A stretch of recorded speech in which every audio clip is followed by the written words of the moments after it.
West Papua pro-independence supporters are calling Indonesia's condemnation of Israel hypocritical, considering its occupation in Papua for 61 years. The United Liberation Movement for West Papua is asking for the United Nations Human Rights Council to immediately form a fact-finding mission to investigate alleged human rights violations in the area. Caleb Fotheringham reports. The Indonesian government, through the Minister of Foreign Affairs and the President, has condemned the Israeli government's handling of the conflict in Gaza. In a statement, a spokesperson for ULMWP said Indonesia's stance on the international stage contrasts with its actions in Papua.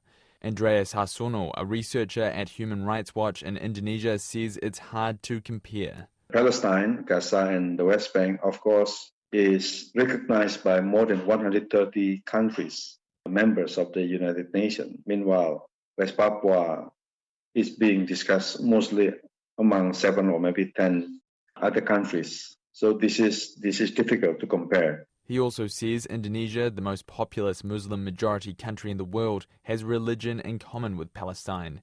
But he says the situation in West Papua warrants international attention. West Papua need more attention, international attention, from not only countries in the Pacific, New Zealand, Australia, Fiji, PNG, but also from the US, especially from Europe. Unfortunately, the public there do not understand, do not know what happened in West Papua. In November last year, the Pacific Islands Forum appointed Fiji and Papua New Guinea Prime Ministers as special envoys to Indonesia to address the West Papua issue. The ULMWP want the Indonesia government to open access to the two leaders. Marcus Hullock, Executive Director of ULMWP, through a translator, reiterated calls for a UN fact-finding mission. The reason why we want UN to send their fact-finding mission to West Papua is to witness and also to investigate directly on the ground, and to witness and to prove that there is a genocide, slow-motion genocide, ethnocide and ecocide happening in West Papua. It's an ongoing plea for the United Nations to visit. The Indonesian government in 2019, in principle, even agreed to a visit by the Human Rights Commissioner, but that promise has not been fulfilled. Mr. Hullock says the big brothers in the region, New Zealand and Australia, could bring up the UN fact-finding mission when the nation's leaders meet with their Indonesian counterparts.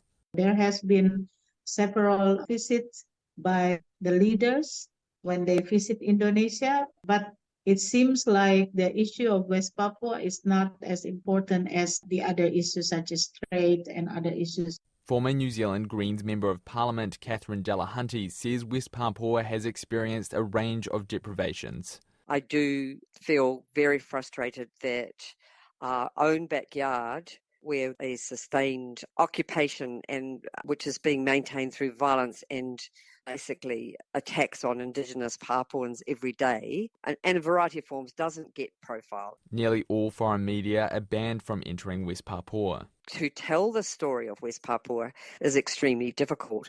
Anyone that criticises the regime has great difficulty getting into that country to report, and local journalists are subjected to sustained threat. And so we're in a very unhealthy situation in terms of public understanding of just how drastic the situation is. Ms. Delahunty says New Zealand and Australia could create consequences for Indonesia, which they have failed to do.